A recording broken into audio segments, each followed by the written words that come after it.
7 means completion or perfection. So that means any amount of women that we want, we can have. All right? Many women. All right? And Israelite men, we love many different women. Okay? We like variety. All right? We like a variety. So, hey man, you're gonna have your pick of the litter, all right? Isaiah 4. And in that day, 7 women shall take hold of one man, saying, we will eat our own bread and wear our own apparel. Only let us be called by thy name, to take away our reproach. In that day shall the branch of the Lord be beautiful and glorious. The chariots.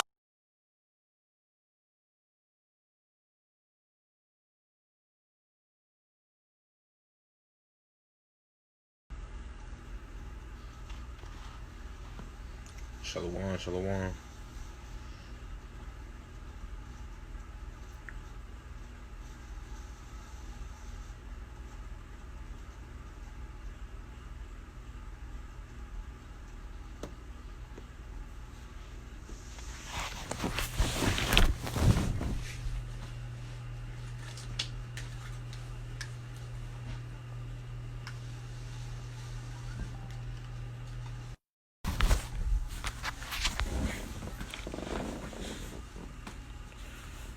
Shalom, shalom.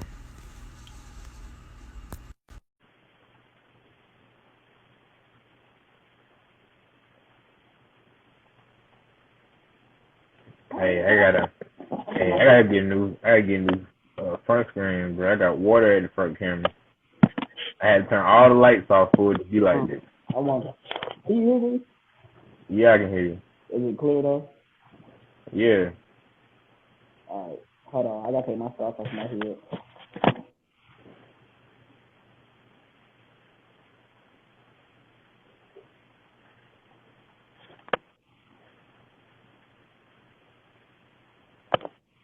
You good.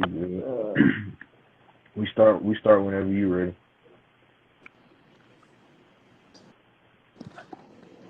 You said what? All the lights off? Yeah, I had to turn all the lights off for the camera to look decent. If I turn the lights on, it's got water in the front camera. How did you do that? Hey, I told you I went tubing, and I had it in a waterproof case. But when it fell in the water, that waterproof case ain't waterproof, and my phone ain't waterproof either. So hey, both of them was a lot. So now you gotta get a whole new phone. All right, now what's that? I hear something. What's that? That's you. Yeah, buddy, that's from your phone. It ain't from me. It's probably from the water.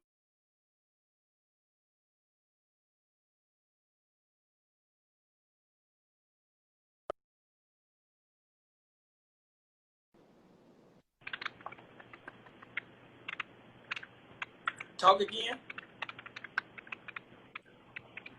Say something. Like I hear right now. But I ain't saying nothing. I hear right now. It's probably from the water in your phone, bro. I'm using headphones, bro. You sound crazy. I mean, yeah, but You sound crazy, bro. I'm saying it's probably from, like, you know how you got water in your ear and you hear the same thing? Mhm. But I'm using headphones though. I know, but you're speaking it to your phone too.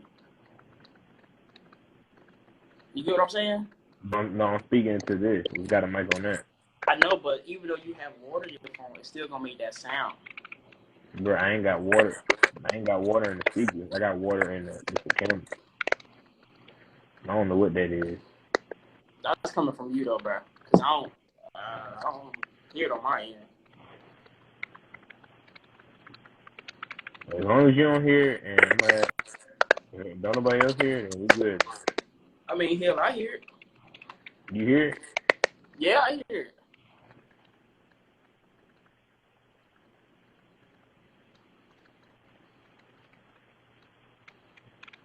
Like, I can hear it when you speak. I don't hear it, like, when we just sit here. I hear it, like, when I'm sitting here. But, hey, man. Hold on. But can you hear me speak? Am I clear? I mean, I can still hear you, but it's like, ask him at the bottom if he can hear you. Hey, can y'all hear me? Can y'all hear me? Like, I can hear you, but it's like faint. That makes sense? Mm-hmm. Try it without the headphones. Hold on.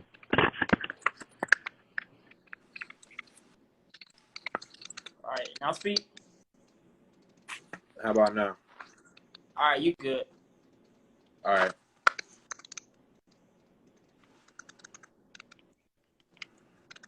Oh, snap, I got to start. You're right. All right, shalom. Today's topic is going to be about polygamy. But before we get into that, we're going to give all praises, power, glory, and thanks to Yahweh, Bahashem, Yahweh Shai, Bahashem, Kakadash. Double honors to the elders, the prophets, the apostles, the wise men, our forefathers, Abraham, Isaac, and Jacob. Salutations to the hopeful elect that are here pushing this truth to the four corners of the earth, risking their lives and freedom to do so, doing the best they can to uphold the law, statutes, and the holy days. So then we say shalom. To start off, give me 1 second. We just want to talk about polygamy in general, more of how the women take it. What we have to say about that one personally, us personally, we just have to say, like, our women have to come to overcome the fantasy and to live in reality, that polygamy is normal. I mean, the U.S. has made it into where, it's westernized, where it's just only one man and one woman. But in actuality, the Most High didn't make it that way. Just like if we study any West African civilization, a nation prior to the 1900s, we were not monogamous, but had multiple wives, But like I said before, the women, not poking at them or anything like that, just saying that not all women, but majority of women don't like that, a man can have many wives, and they use more of emotional instead of using, biblical understanding and such. So before I begin, I'm going to start off with Exodus 21, 10, and 11. I'm just all over the place today, huh? But while I'm looking for it, I also want to say, it's okay for a man to have many wives, but you got to understand the purpose behind it. See, back then, one instance would be like, that's how your wealth would grow. So if I had a huge acres, and it'll be hard for me to do it on my own. But if I had children, then it'll make it easier for my land to grow and for me to sell my crops or whatever I'm doing and to bring wealth into the my household. But other than that, I mean, a lot of people have to understand it's more than just, sexual relations. When you have multiple women, you have to also make sure you give them their own time, make sure that you can provide for them, meaning you can put them in their own place, feed them, clothe them, all of the above, and still pay attention to them individually. But you also have to understand there's going to be some negative tension every now and then, because, I mean, that's just how we are. But on to Exodus 21 and 10, and it says, if he take him another wife, her food, her raiment, and her duty of marriage shall he not diminish. And if he do not these three unto her, then shall she go out free without money. So just like I said before, you have to understand that if you're going to take care of many women, you're going to have many women, you have to take care of them as well. You can't just be out here like, oh, I have many women, but you got to supply their needs. They're just not like trophies on your arm. They're your wives, your ribs. And the first one to point out, Moses had two wives as well. The first one you would know would be, his wife, the Pharaoh's daughter. That was one of them. And then there was another one that was a Cushite woman. But talking about his two wives, you got to understand that the Mosaic laws likewise accommodated the practice of marrying more than one wife, including capturing prisoners, which we can read in Deuteronomy 21, it'll be 1 through 17, but I'm just gonna focus on 10 through 17. So it says, "When thou goest forth to war against thine enemies, and the Lord thy power hath delivered them into thy hands, and thou hast taken them captive, and seest among the captives a beautiful woman, and has a desire unto her, that thou wouldest have her to thy wife, then thou shalt bring her home to thine house, and she shall shave her head and pare her nails. And she shall put the raiment of her captivity from off her, and shall remain in thine house, and bewail her father and her mother a full month. And after that thou shalt go unto her, and be her husband, and she shall be thy wife. And it shall be, if thou have no delight in her, then thou shalt let her go whither she will, but thou shalt not sell her at all for money. Thou shalt not make merchandise of her, because thou hast humbled her. If a man has two wives, one beloved and another hated, they have borne him children, both that the beloved and the hated. And if the firstborn sons be hers that was hated, then it shall be, when he maketh his sons to inherit that which he had, that he may not make the son of the beloved firstborn before the son of the hated, which is indeed the firstborn. But he shall acknowledge the son of the hated for the firstborn, by giving him a double portion of all that he had. For he is the beginning of his strength, the right of the firstborn is his." So all of that 10 through 14 is basically talking about, if you find capture a prisoner, and it's a beautiful woman in that group, you're able to marry her, but not right away. You have to give her a month. She has to shave her head and pare, basically clean her nails of like finger nail polish and things like that. And she basically has to be bare. And you give her a month to bewail her father, her mother. Then you can take her to be a wife. If you're not satisfied with her, then you can let her go. You don't have to sell her. Then the other one is about the firstborn is not to be disinherited on private preference. So if I have a wife that I hate and a wife that I love, the wife that I hated, if my firstborn comes from her, I cannot put the other child, the second child, over the one that I hated, because it still stands. The firstborn is still the firstborn. Yep. But I'm gonna pass it to Brother Paris to go more into detail about that one. Touch on what brother did earlier. Basically, he was just a process. Basically, a purification process. One from the nail, all that rain. You keep going in and out. Hold on.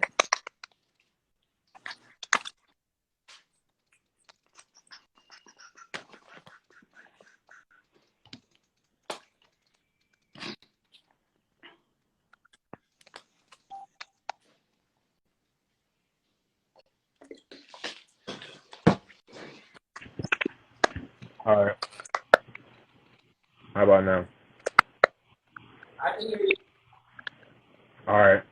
So basically, like what Brother Darren was talking about earlier, he was talking about the in Deuteronomy, he's talking about purification process. That's why he's talking about you would remove the nail polish and everything she would wear, and she would have to bewail her father and her mother because she's taking away everything she had in homeland, and she was going to basically adopt what you got going on there in your culture. That's basically what that was describing. That's just talking about. But I'm gonna get into Leviticus chapter 18, verse 8. And the nakedness of thy father's wife shall not uncover. It is thy father's nakedness. 11. The nakedness of thy father's wife's daughter, begotten of thy father. She is thy sister. Thou shalt not cover her nakedness. So basically saying like he's saying, so the father, you should not. So like if you're a son, you're not supposed to be looking on, if not just saying your mom, but if your father has another wife, you're not supposed to be looking upon the nakedness of that woman. So basically, that just pertains to what Brother Dan was talking about earlier, when you're supposed to have a separate living quarter. You know what I'm saying? Live separately, and that's basically what that's pertaining to. That's how you avoid these situations, because just like that's talking about Reuben, referring to the example of Reuben, because Reuben had looked upon the nakedness of his his one of his father's wives, and that's why he lost his birthright.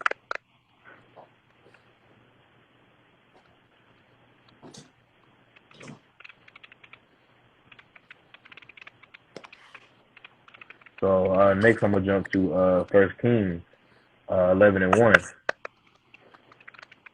But King Solomon loved many strange women, together with the daughter of Pharaoh, with the Moabites, the Ammonites, the Edomites, and the Sidonians, and the Hittites. Verse 2. And of the nations concerning which Yahweh said of the children of Israel, you shall not go into them, neither shall I come unto you, for surely it will, for surely they will turn away your hearts after their gods. Solomon cleave unto these in love. Verse 3. And he had 700 wives and princes and 300 concubines, and his wives turned away from his heart. So basically, like we talked about earlier, and that's where you get the fake seal of David, which is the seal of Solomon.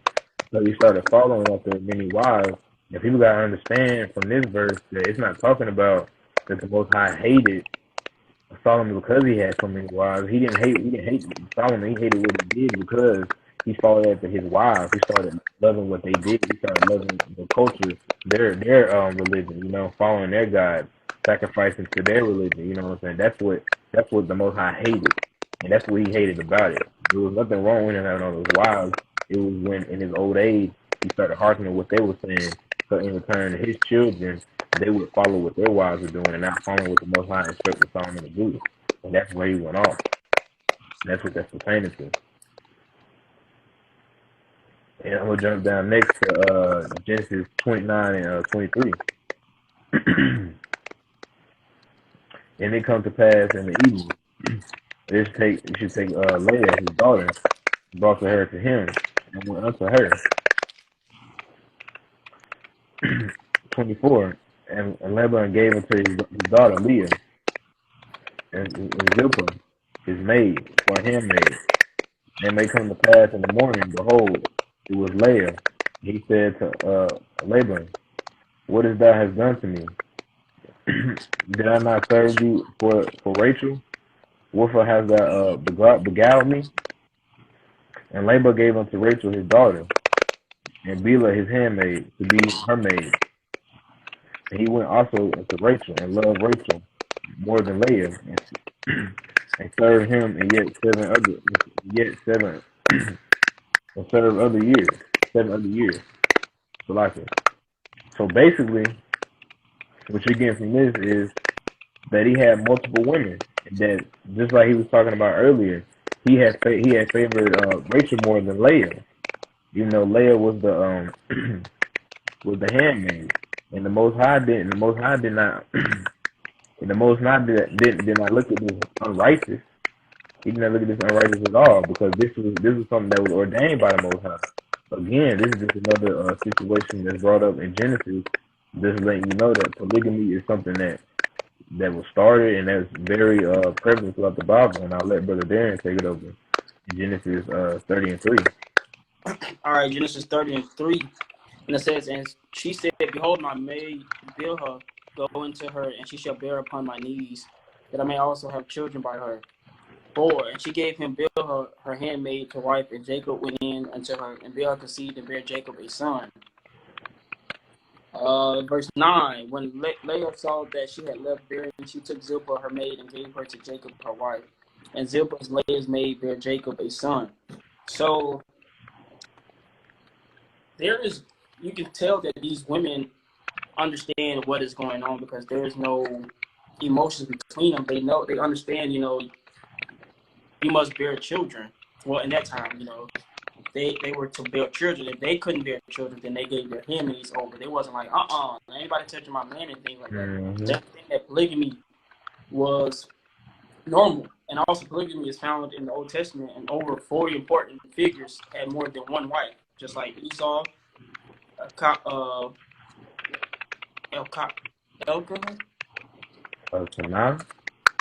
I was messing with that name. Is it Eliakim? Yeah, there you go. Solomon. And then, like I said, with Moses, he had 2 other separate entities, like I said before, with the Pharaoh's daughter and this Cushite woman. So now I'm going to jump to 2 Samuel 12 and 18.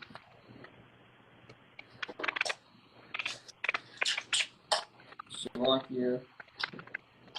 All right, here we go. 2 Samuel 12 and 8. And it says, and I gave thee thy master's house and thy master's wives into thy bosom, and gave thee the house of Israel and of Judah. And if that had been too little, I would moreover have given unto thee such and such things. So what he's talking about there is Nathan reveals David's sins. All right. And then I'm going to jump to Judges. Mm.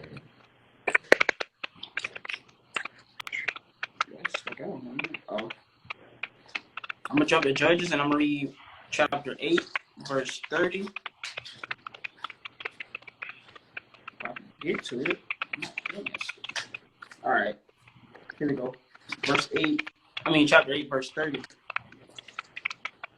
And it says, and Gideon had 70 sons of his body begotten, for he had many wives. It's another instance. And one last that I'm going to read is in 2 Chronicles.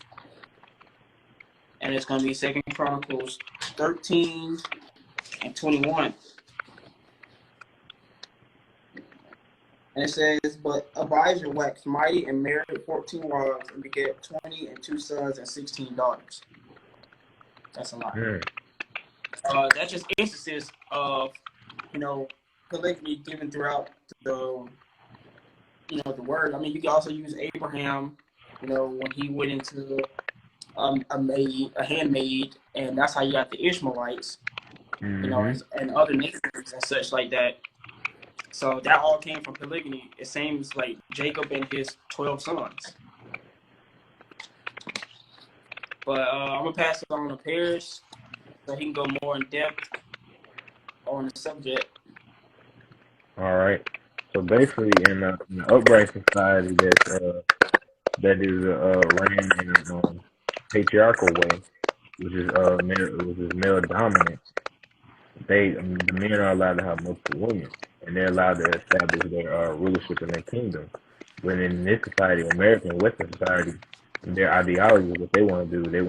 They want to break down the family structure, break it apart, and make it separate. So what they want to do is they want to really give the women all the power, and they want to give you the opt out with abortion, with divorce, and all these different things to break the family up.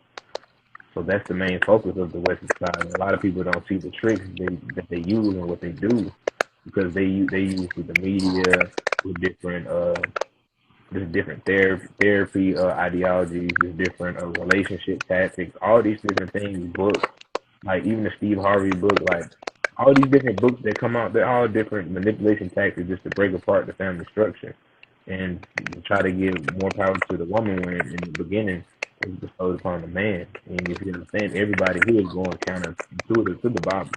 So that's how you know they're really going off. But I just want to get into it in the beginning because a lot of people, they'll read this and they'll just stick here and they won't read nothing else.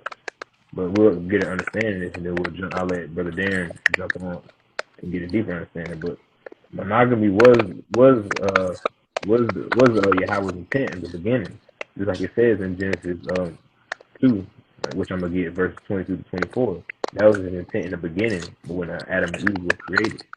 But we have to understand that at that time, that was the only two pair he made to mate with. He didn't want to mate with nobody else. So Genesis 2 and 22, and the rib which Yahweh made, he had taken it from man and made it woman and brought her into the man. Therefore shall a man leave his father and his mother, and they shall cleave unto his wife, and they shall be one flesh. See right here, like, this blurs the line between Adam and Eve, because like in Genesis 3, because you got to remember they have the expulsion from the Garden of Eden. You have Eve taking a bite of that forbidden fruit, which you understand, that's just her. She's basically taking into the seed of the serpent, which is a Lodite. You understand? That's where Cain came from. And then after that, you got to understand they was exiled from the garden. And then we have Genesis 4, which I'm going to let Brother Darren get into. And he's going to show you right then and there that, again, it's just, polygamy is something that was started from the very beginning, because after that time of Adam and Eve, that law was broken, so Yahweh had to make a new law. Because at first it was just supposed to be one man, one woman. But when Eve broke that law, he had to make it where the man can have multiple women, and the woman, she had to fall back. All right, so I'm in Genesis 4, verses 22. And Zillah, she also bare Tubal Cain, and the structure of every artificer in brass and iron. And the sister of Tubal Cain was Naamah. And Lamech said unto his wives, Adah and Zillah, hear my voice, ye wives of Lamech. Hearken unto my speech, for I have slain a man to my wounding, and a young man to my hurt. So basically, it's talking about Lamech and his two wives, just like it says.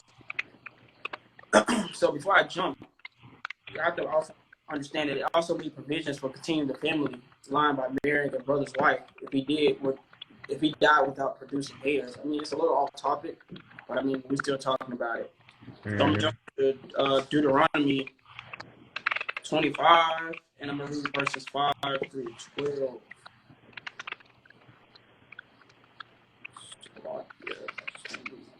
Okay. 5 and 12. So starting at 5. If brethren dwell together and one of them die and have no child, the wife of the dead shall not marry unto a stranger. Her husband's brother shall go unto her and take her to him to wife, and perform the duty of her husband's brother unto her. And it shall be that the firstborn which she bears shall succeed in the name of his brother which is dead, that his name be not put out of Israel. And if the man like not to take his brother's wife, then let his brother's wife go up to the gate unto the elders and say, my husband's brother refuses to raise up unto his brother a name in Israel, he will not perform the duty of my husband's brother. Then the elders of the city shall call him and speak unto him. And if he stand to it and say, I like not to take her, then shall his brother's wife come unto him in the presence of the elders, and loose his shoe from off his foot, and spit in his face, and shall answer and say, so shall it be done unto that man that will not build up his brother's house. And his name shall be called in Israel, the house of him that hath his shoe loose. When men strive together one with another, and the wife of the one draweth near for to deliver her husband out of the hand of him that smiteth him, and putteth forth her hand, and taketh him by the secrets, then thou shalt cut off her hand, thine eyes shall not pity her. So basically what he's talking about is, keeping the family lines going, because you got to understand, we all come from the same waters. That's what makes it for people to understand. I'm sure when people read that, I'm like, oh, that's not right. I don't want to marry my brothers, my husband's brothers and stuff like that.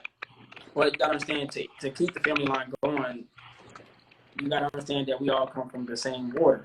So basically, if individuals saw that, like, how would they respond? Just like I was saying, people would be like, ew, But people got to understand by seeing that Yahweh always points his creation back to the primacy and perfection of the original design. Next, you got to understand that in every book, well, you have to read the book thoroughly. And majority of those books is going to talk about polygamy. It's just what it is and what's involved in our laws. And people just got to understand it and not take it like so seriously, but you got to understand, not lean on your own understanding. So I'm going to jump into 1 Chronicles 4 and 5. One moment. Here we go. 1 Chronicles 4 and 5, and it says, and Asher, the father of Tekoa, had 2 wives, Hilah and Nerah. And I'm going to go to 6 instances throughout the Bible, which talks about, polygamy. So I'm going to give you one more. I think I'm just going to jump to 2 Chronicles. And I'm going to read chapter 11, verses 21, and then I'm going to jump to chapter 13. Of Micaiah, the daughter of Absalom, above all his wives and his concubines. For he took 18 wives and 80 concubines, and begat 28 sons and 80 daughters. All right. 13 and 21. And it says, but Abijah waxed mighty and married 14 wives and begat 22 sons and 16 daughters, just like we said before. And a lot of people also have to understand that just because these men had many wives, polygamy did not bring upon evilness. Like, a lot of people are like, well, Solomon got overcast because he had so many wives. Well, that wasn't why. Having many wives is not what's going to throw you off balance. There is other things as well that's going to throw you off balance. And then I'm just going to give it to Paris, and he's going to read out of Ezekiel 23. Yeah, Oh, no, I'm tripping. Go ahead, Paris. I'm reading the wrong thing. Go ahead, Rod. man, you good. And basically, like, and just like Brother Dan said, these stories keep coming. Just like I had many wives, because he said a kind, and just like assuming a godly man of, and the father of sin, and he had two wives, and this is just something that is common. Just like King David. King David, a man that was after Yahweh's heart, he had 8 wives. Just like I'm gonna get into in 2 Samuel 12 and 8. And I gave thee thy master's house, and thy master's wives into the bosom, and gave thee the house of Israel and Judah. And of that he had been too little, and I will more have unto him such things. So basically, Yahweh was blessing him. That's why he had 8 wives and he had so many children. So he was just blessed. And just like he's talking about when the prophet Nathan, he confronts David over his sin. Just like we all know King David sinned because he sent a man off to war. We do understand he sent a man off to war. Because he wanted that man's wife, but even understanding he went to Yahweh and he was forgiven for this. But people have to understand that Yahweh wasn't angry with him because he wanted another wife. He was angry with him about how he was doing. All about how you go about doing things, just like Brother Dan said earlier with Solomon, just like we said in Deuteronomy 17, chapter 17, verse 16 to 17. It's not because Solomon had 700 wives and 300 concubines. It's because he started to hearken to their ideology, their culture, their religion. He wasn't following what he had originally done. And I'm gonna let Brother Darren take it over, and he's gonna give you a few more scripts about polygamy. All right, so I got one. I'm just gonna do 1 Corinthians chapter 7, verses 1 through 5. So I'm just gonna give like a basic. The point is in 4 and 5, but I'm gonna start at 1, and it says, "Now concerning the things whereof you wrote unto me, it is good for a man not to touch a woman. Nevertheless, to avoid fornication, let every man have his own wife, and let every woman have her own husband. Let the husband render unto the wife due benevolence, and likewise also the wife unto the husband. The wife hath not power of her own body, but the husband, and likewise also the husband hath not power of his own body, but the wife. Defraud ye not one the other, except it be with consent for a time, that you may give yourselves to fasting and prayer, and come together again, that Satan tempt you not for your inconsistency." So the point I was making was in 4, when it says, "The wife hath not power of her own body, but the husband, and likewise also the husband hath not power of his own body, but the wife." So you basically become one, is what I'm trying to understand. Like, a lot of people are just understanding that you can have many wives, but you can understand you got to put in more work to many wives. And at this time, you shouldn't be worried about many wives at this time. You should really be teaching the word. But basically, there's nothing wrong with polygamy, and a lot of those false followers will probably just use this as an upper hand to get many women, but it's deeper than that. A lot of these men that had a lot of wives were also, engulfed Very in the wealthy. truth. Exactly. They're They very wasn't wealthy, and they was Howard men. I'm gonna let Brother Perry go ahead and close us out. And another thing I want to talk about, Brother Dan touched on a little bit is, like you said, it's not for everybody. Everybody doesn't have to do it, but it's something that is allowed in the culture, and that's what you have to understand. The people that do choose to do the original monogamy, which is more, you can't look at fellow Israelite brothers and sisters that do polygamy and look at them wrong. You know what I'm saying? If a brother got a situation going on where he got multiple wives, that other brother can't look at him and look at him wrong, or that sister can't look at him and look at him wrong, because that's not right. You gotta understand what he's doing. He's building up his kingdom, and he's trying to work. As long as he's doing right by them, he's taking care of them. There's nothing you can say about it. And that's what we gotta get. That's the main thing I want people to get to understand of that, is that We're not telling you that you have to. We're not telling you that you don't have to. We're just saying that this is a lifestyle that you can't choose, and that we shouldn't be looking at people down or looking at them in a bad way because this is something that this lifestyle that they chose.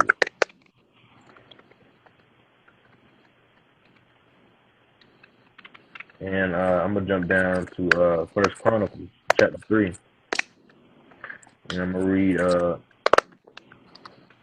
verses 1 through 9.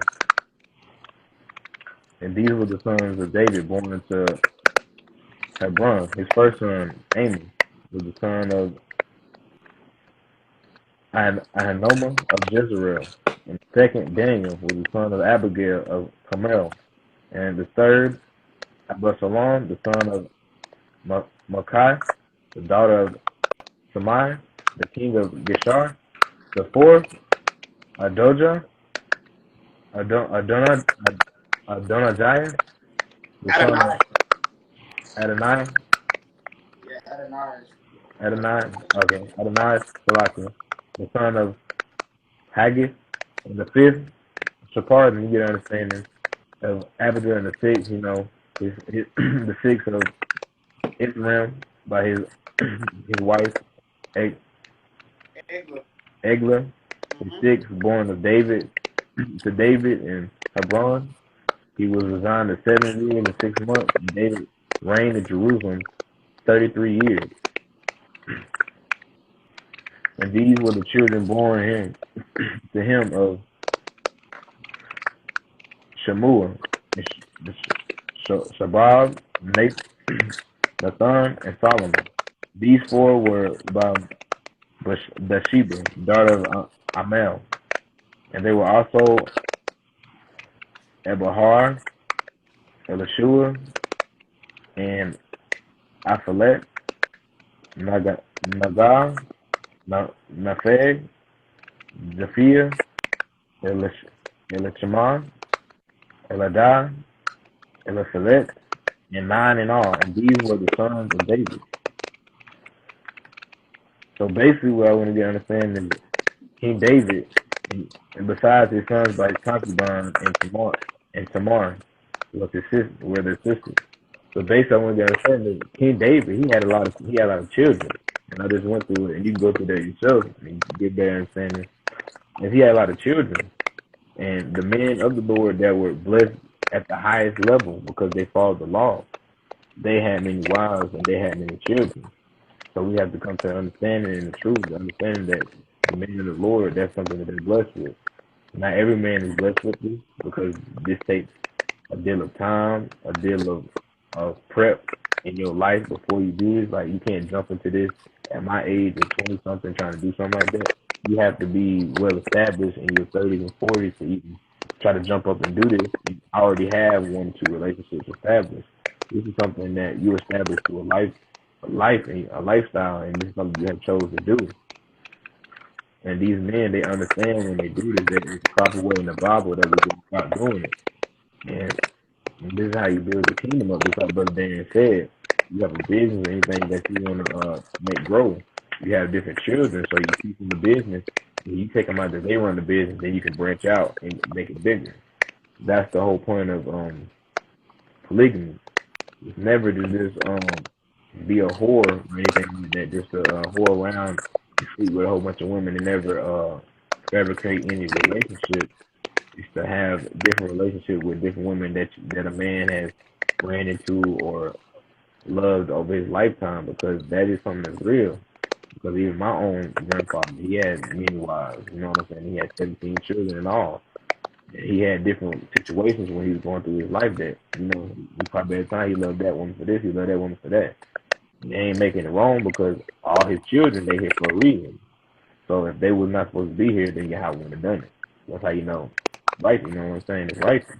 So you gotta understand that the Most High, that's how he works for them. He blesses them in that type of way with many children. So in his old age, they can take care of him. If you have no children in your old age, he's gonna take care of you. That's how he bless you. So I just want to close it out by just thanks to Yahweh Bashem Yahushua, brought by Yahweh Bashem Yahushua. I just want to thank all the Ark and the Aqua for listening and learning. And we're gonna come out with another lesson sometime later this week, and be looking for this to go up on the YouTube. And Shalom. Thank y'all. Shalom.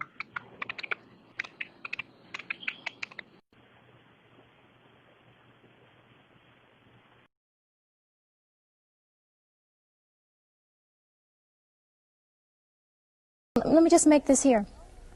You say in your book, there is no history of the black man settling down with one woman and never desiring to have another. Before slavery, during slavery, or after slavery. The black man has never been recorded to have just one woman. Right. Well, I think there's some actual facts we can look at on that. Monogamy has failed for the white man in America. But this is like saying it's okay. It's not me saying it's okay. This is how they're living. I'm giving you the history of what their life is.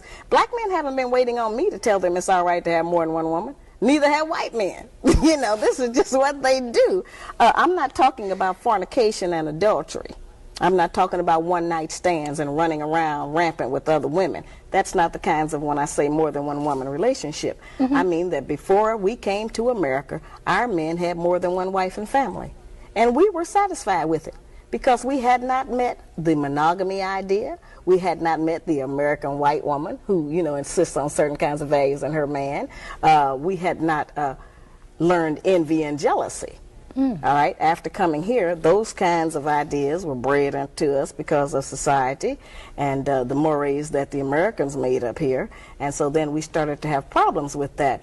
But I think that since it is apparent that most of them, not all of them, it's certainly up to the man, do love more than one woman. I got tons of mail.